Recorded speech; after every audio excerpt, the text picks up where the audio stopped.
Welcome back to City Line. With me, I have one of my favorite organizations that, well, what they do is they make Tacoma beautiful. I'm talking about Paint Tacoma Beautiful. And with me is a lovely individual, Mr. Brian Nelson. Hello, Brian. Nice to meet you, Amanda.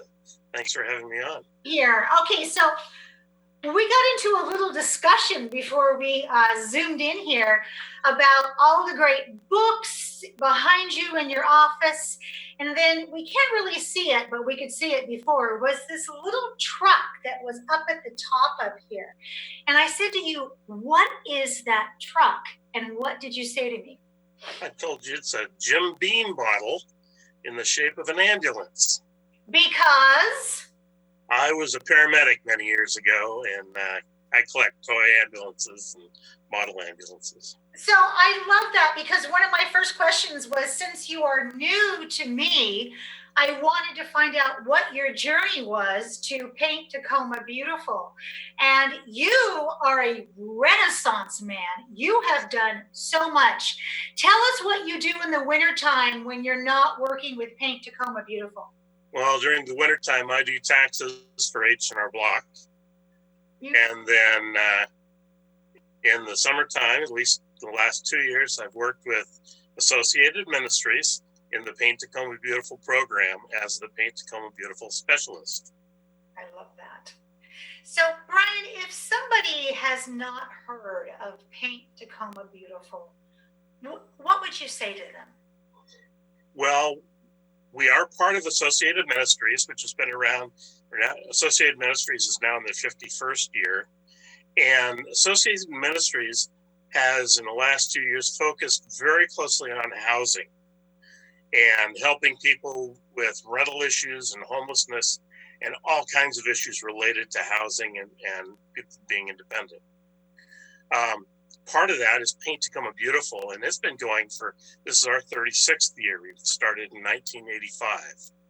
And what we do is we match up volunteers with low-income homeowners and provide them with the paint and support and instruction that they need to paint houses in Tacoma. And last year, our target was 28 houses. I think we ended up at 26. So we can provide the paint, and what we really need help with is volunteers. All of our labor, with the exception of myself, part-time from my director and part-time from our volunteer coordinator, I'm it. And we work together with other organizations to provide the paints and the materials and leadership.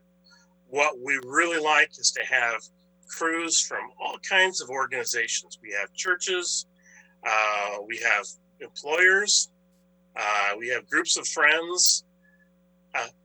Any group at all can take on a house and volunteer for a day, or what we really love is to have people take on a whole project, which may be a couple of days, but take it on start to finish. And we go into the houses, occasionally make minor repairs if necessary, and then paint the exteriors of the houses. It goes a long way to keeping people in their homes and not having those homes deteriorate to the point that they're not able to stay in them. So, Brian, how do you, as a homeowner, how do you qualify, and how do they get into the system to have their home looked at? It's very easy. 2 ways to do it. Number one, you can call our phone number, 253-426-1516. Or the even easier way, if you're on the computer, is go to our website, www.paintbeautiful.org.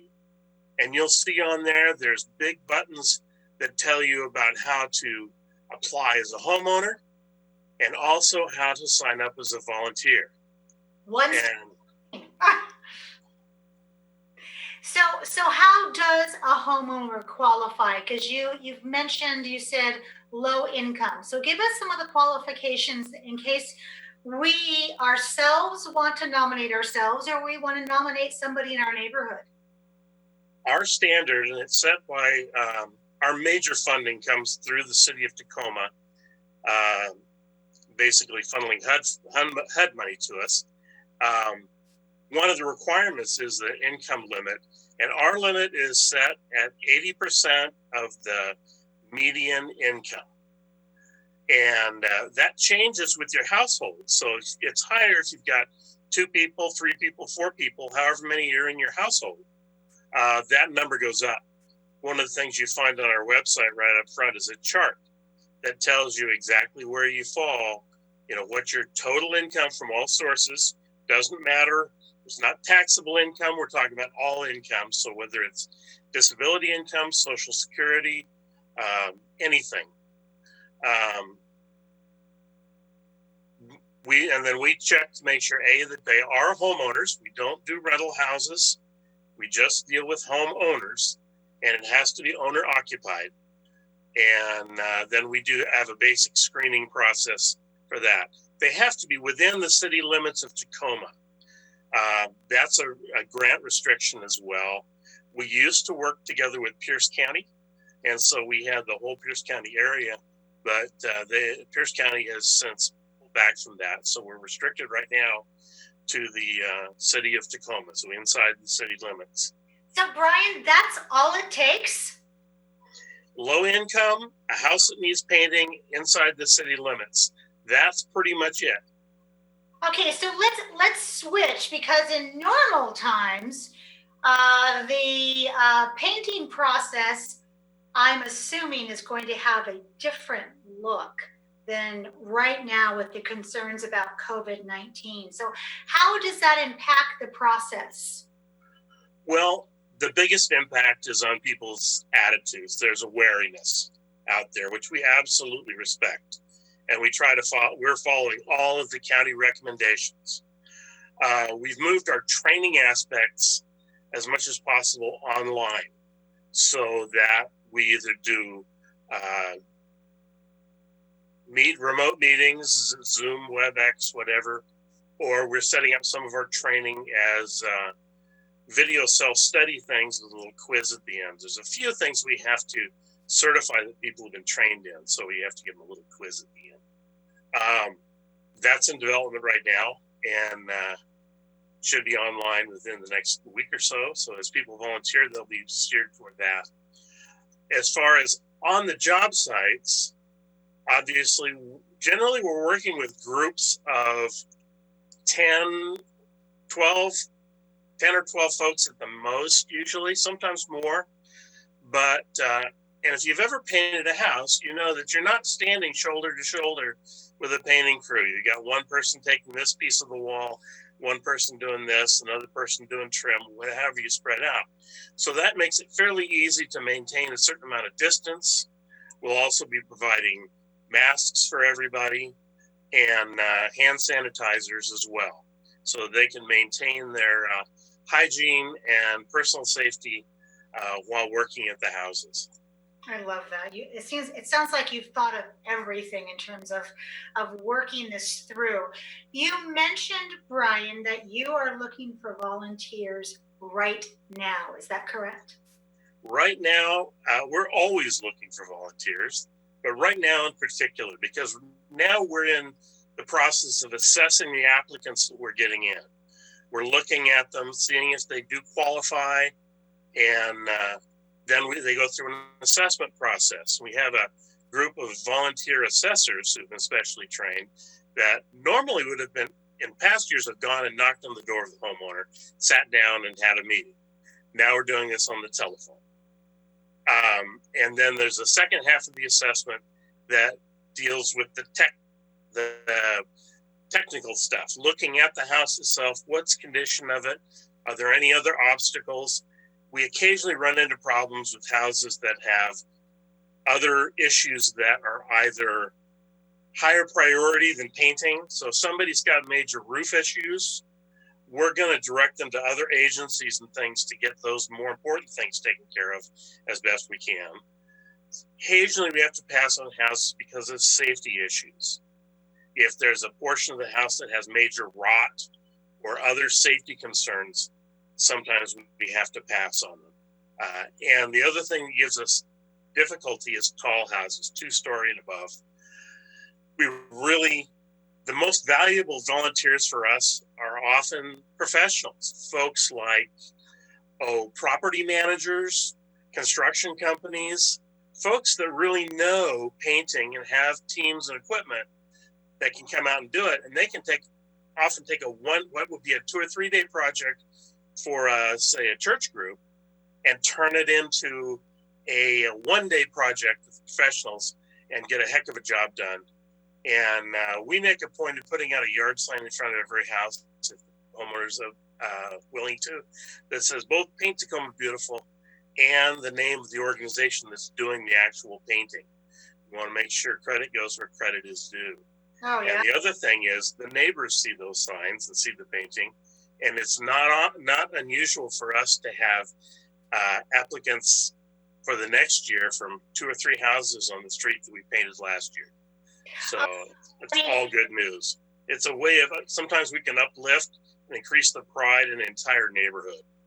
When I was on a Paint Tacoma Beautiful team about 10 years ago, it was several visits that we were there. We ended up doing garden work. We ended up really getting to know our family.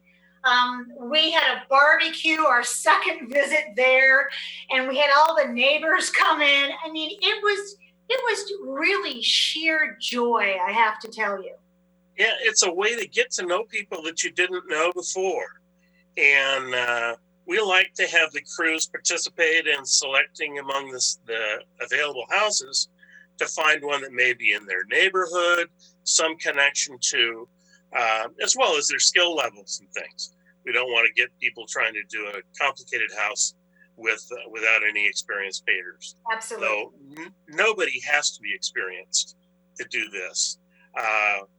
Associated Ministries took on a house last year and painted it, and probably half the crew was high schoolers and family and friends of family, and it just became a party. And Mr. Brian, I'm almost out of time, but I want to say to you, if you're not into painting, if you want to just hang out with Brian, you are such a love bug. I just want to hang out with you and talk about what you've done. And they couldn't find a better ambassador for Paint Tacoma Beautiful. So Brian, please take care of yourself, take care of those crews. And I want you back on the show at the end of the summer to give us some more highlights about how pretty and how beautiful you made Tacoma. Absolutely. And I'll bring you some pictures of the houses that were painted this year, some before and after shots. And what we really love is pictures of our crews. And all right, group pictures, and it's a great time. It is. Thank you, Brian, so much for being here. You're very welcome. Thank you for having me on, Amanda. You're welcome. Well, that wraps up another great segment of City Line. It is always a pleasure and privilege to zoom into your home from my kitchen. Whew, this continues to be another very intense, deep feeling week. I hope that you are taking very good care of yourself. I hope that you are going for walks. I hope you are checking in with your loved ones. I hope that you are taking a nap or just spending time outside, breathing in all of the love and breathing out the fear. We will be here next time when you join me in my kitchen at City Line. Take care.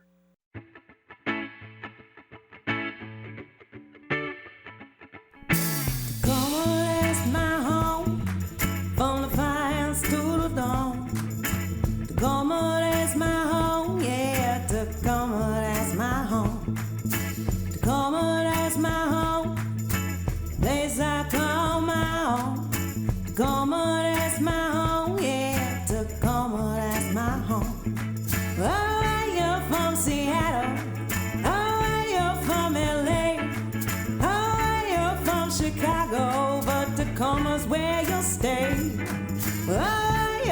Seattle, how you're from LA, how you're from Chicago, but Tacoma's where you'll stay, yeah.